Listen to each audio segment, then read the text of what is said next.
Tania et Eric ont décidé de divorcer après 8 ans de mariage. La question du partage de leurs biens est une grande source de stress.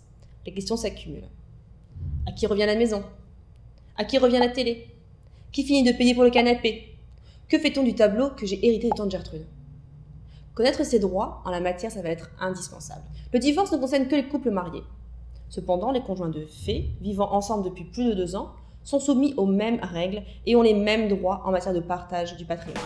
C'est la loi sur le droit de la famille qui s'applique. Le partage du patrimoine comprend le partage des dettes et des biens de la famille. Commençons par le partage des dettes. La loi prévoit que les dettes prises par l'un des conjoints, alors qu'ils sont encore ensemble, sont partagées de manière égale, peu importe le nom figurant sur la dette.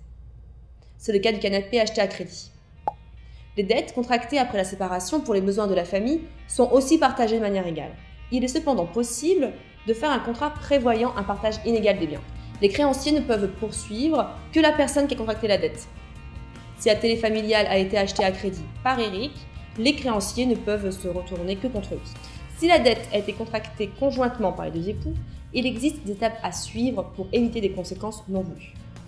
Tout d'abord, il faut avertir les créanciers de la situation. Il faut aussi annuler toutes les cartes de crédit ou débits secondaires. Discuter avec la banque de la fermeture des comptes joints, changer les bénéficiaires des investissements, REER, des assurances et autres si le bénéficiaire était l'autre époux. À côté des dettes, la même question se pose par rapport aux biens. Qui récupère les biens de la famille? Après la séparation du couple, les biens de la famille ou biens patrimoniaux doivent être partagés de manière égale entre les conjoints, à moins qu'un contrat entre les époux ne prévoit un partage différent. Qu'est-ce que la propriété matrimoniale? La propriété matrimoniale est définie dans l'article 84 du BC Family Law Act. Il s'agit de la maison familiale, des REER, des investissements, des comptes bancaires, des polices d'assurance, des pensions, des parts dans une entreprise. Sont exclus les biens acquis avant le mariage. Ces biens ne sont donc pas inclus dans le patrimoine matrimonial. Mais si la valeur du bien augmente le temps du mariage, la plus-value est considérée comme un bien matrimonial dont la valeur doit être partagée. D'autres biens sont aussi exclus. L'article 85 du BC Family Law Act les liste.